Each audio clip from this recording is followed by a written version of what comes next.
This is my tent, and brand new, it's worth about £500. I've used it to wild camp along the Cotswold Way, as a shield against an onslaught of midges at the most remote point in Scotland, as a reliable shelter during one of many rainy nights in Wales, and you get the idea. But this is a lot of money to spend, I get that. So what if you could spend just a little more than 1% of that and still be able to spend a night outdoors comfortably?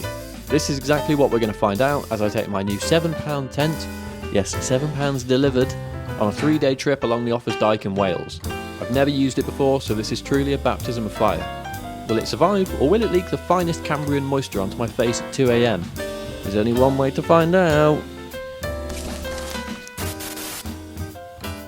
So immediately the first problem I've had is that the pole sections are so long that I can't actually fit them in my bag. So, not the end of the world, stick them on the outside. Our day began in Knighton and immediately up a big hill, as is often the case. We were met with a lovely view, some nice mushrooms, here's a look underneath. And oh look, more views, and some nice mountain cows. Here's Hannah's reaction to the views. Wow! Wow indeed. Oh my god! Shortly after, we made a new friend on the route who was also camping that evening. Then another friend who wanted to see us off from his farm but also ran away when he was approached for pets or peace offerings. So this is the Offa's Dyke here. And just over here is our camp spot. So you can see there's a house there. But if we just go slightly this way, then we're completely invisible. No one's that way, no one's that way. Nice little stream, river. Come and have a look at it. Isn't it nice? It's a good spot to pitch the £7 tent. And that's the tent. It's not that big. When you fold it up without the poles in, it's reasonably small. I hope the pegs are in there. I did break the I broke the stuff sack. As you can see, it's a bit split there. So I'm hoping that the stitching on the fly sheet holds up better than its bag. £7 tent is assembled. Come and have a look at it. It's better than, I would say, most people's festival tents. There's only 2 poles. They are a pain in the arse because these bits get stuck on these bits, and they're also quite sharp, so they dig into the fabric. But if you wanted to, if it was quite a dry night and you wanted some ventilation, you've got mesh there. You don't have to cover it up. And you have one door there and no door there, so it's just a one door tent. That is the inside of the tent. It's not very interesting. There are no pockets, there's no vents, there's only one door. It is simple, but hopefully effective. After the tent had been pitched and we were all set up, we got some pre-prepared spag bol on the go, watched the sunset over the river, and attempted to get a good 8 hours before tackling some monstrous hills the following day.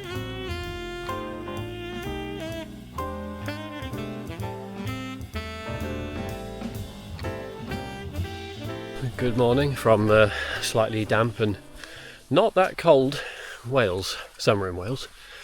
It is very nice, misty, autumnal, and we've got our first hill of the day. Never seen this before. An actual tap, fill up your bottles from the sign. Isn't that helpful? We're the steepest hill probably of the walk so far, of the 2 days. And it is, we camped just down there. Fun, up we go. My review of the tent so far, since this is what the video is supposed to be about. I got quite wet. It's not very breathable, even though I did have the door open, and it's not very long, so whoa. So my feet and my head were touching the fly sheet, which meant they both got wet. Look at that for a view. That is amazing. Incredible stuff. Who would have thought I'd get wet feet in these, eh? Thought maybe the hills would be not over, but the worst would be over. Turns out that's not the case. We've got another horrible one. Probably the steepest one so far. 12 seconds later. Look at that. That's amazing. Couldn't have asked for better conditions. Incredible. Right, viewers, I've got quite excited quite quickly. Look at all these. We have found another holy grail of fly agarics. Look at him. Look at him. Oh, look at all these! There's so many of them. And they're all really, really well kept. Look at all of them. Wow! Are you seeing these? I know, Mr. Goose. There's tons. The story of this walk really is that we go up a really steep hill, we walk down the really steep hill, and then we walk up a really steep hill again. But I've got help from Chris, full name Chris Sticktifer, something like that. And we're probably about halfway from our camp spot to Montgomery, which is our next camp spot, where I shall give you an update on the cheap tent and whether it will be used again after this trip.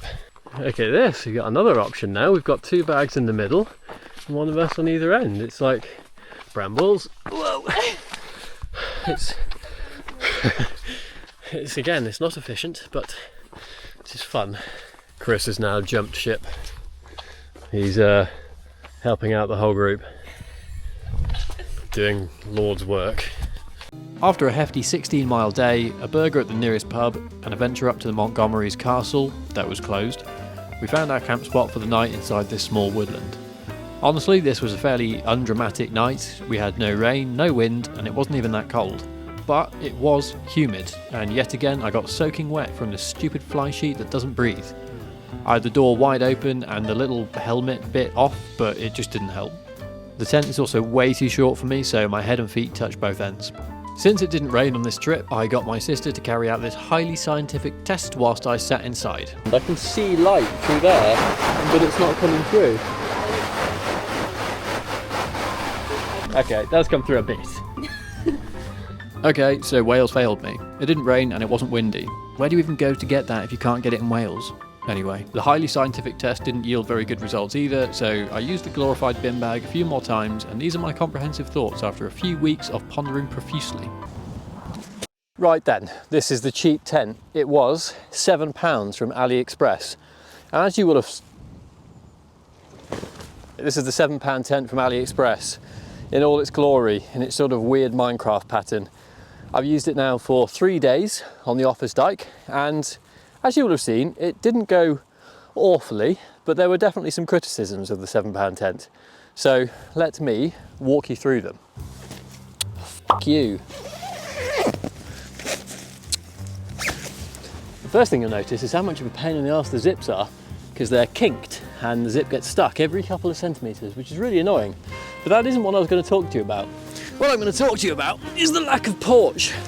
So if you've got a big bag, such as this one, and it's soaking wet, or you've got boots and they're soaking wet, there's nowhere to put anything.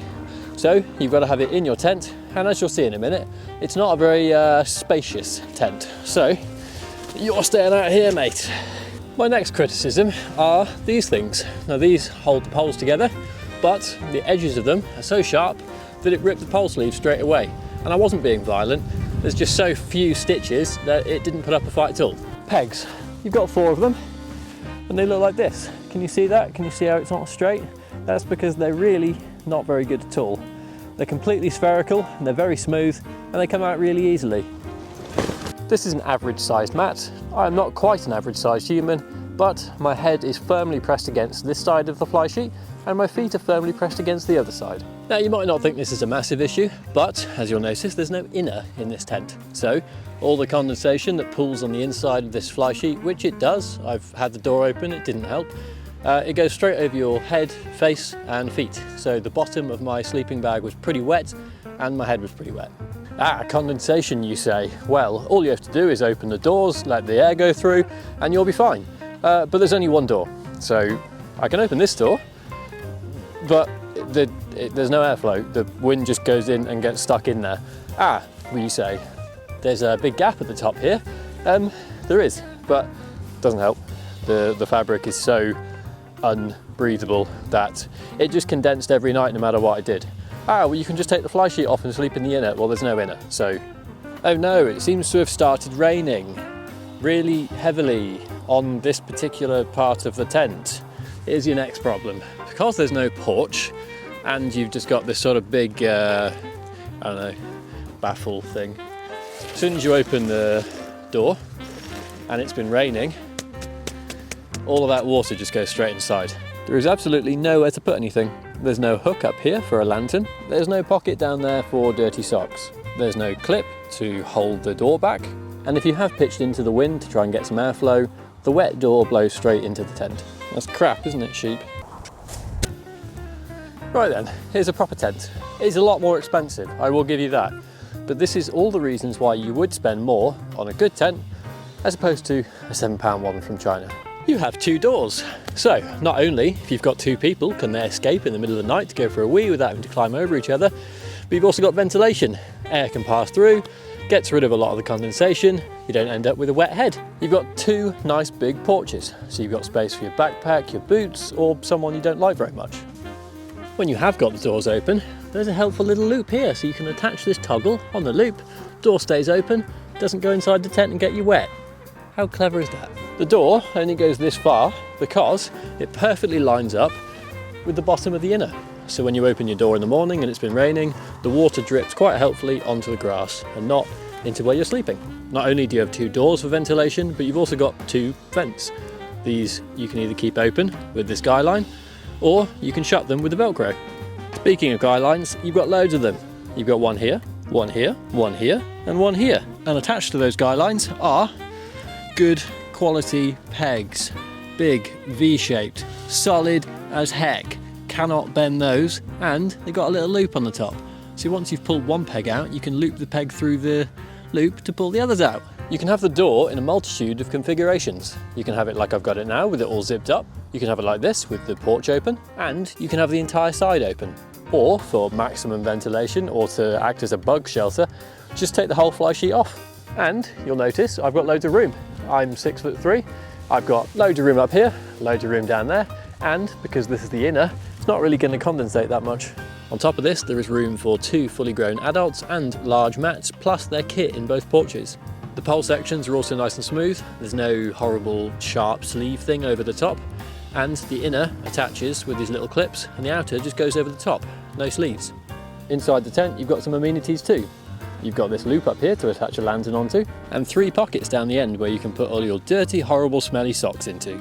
And the zips are lovely and free-flowing and don't kink and get stuck. Interestingly, the size difference between the 2 without poles is not massive. They're just different shapes. Are there any plus points to the cheap tent then? Well, it's £7, that's your first one. Number 2, free shipping. Number 3, because it's so devoid of features, it's quite light and it's quite packable. Other than that, it's awful, truly horrible. It's not as if I'm trying to deter you from this because I'm sponsored by some expensive brand of tent or I'm being snobbish. It's that if you actually bought this tent and you went into the hills or you went even just into the countryside and you started camping and it started pouring it down, or if it was particularly windy, you'd have a miserable time. Not only would the pegs blow out, because I've had it happen, but you'd get wet. So on the flip side, you've got the more expensive tent. Now this is my own tent, well both of them are my own, but this is the one I'd choose. I've had it for about 3 years. I've taken it to the most remote point in Scotland. It's been to the Lake District, it's been to North Wales, it's been to the Peak District. It's been pretty much everywhere with me, and it's been perfect, to be honest. There's absolutely no fault that I can really give it. It's nicely ventilated, it doesn't condense very much, it's got enough room for 2 people, it's got enough room for both of their stuff. You can, as I said earlier, you can attach your lantern on, it's got lots of little creature comforts inside. There's really no reason not to buy a tent like this other than the cost, but it's a one-time cost. You're going to pay for it once, it will last you 20 years with regular care, and you'll have a good time every time. So what's the conclusion? Predictably, you get what you pay for, but you don't need to spend £500. You can buy a good tent from a brand like Vango for £100, they're just a bit heavier and less packable. Or do what my friend Hannah did and buy used. There are plenty of amazing tents to go about, and you won't be buying absolute landfill like the Minecraft patterned detritus I had the displeasure of using. Thanks for watching, and remember, buy once, buy right.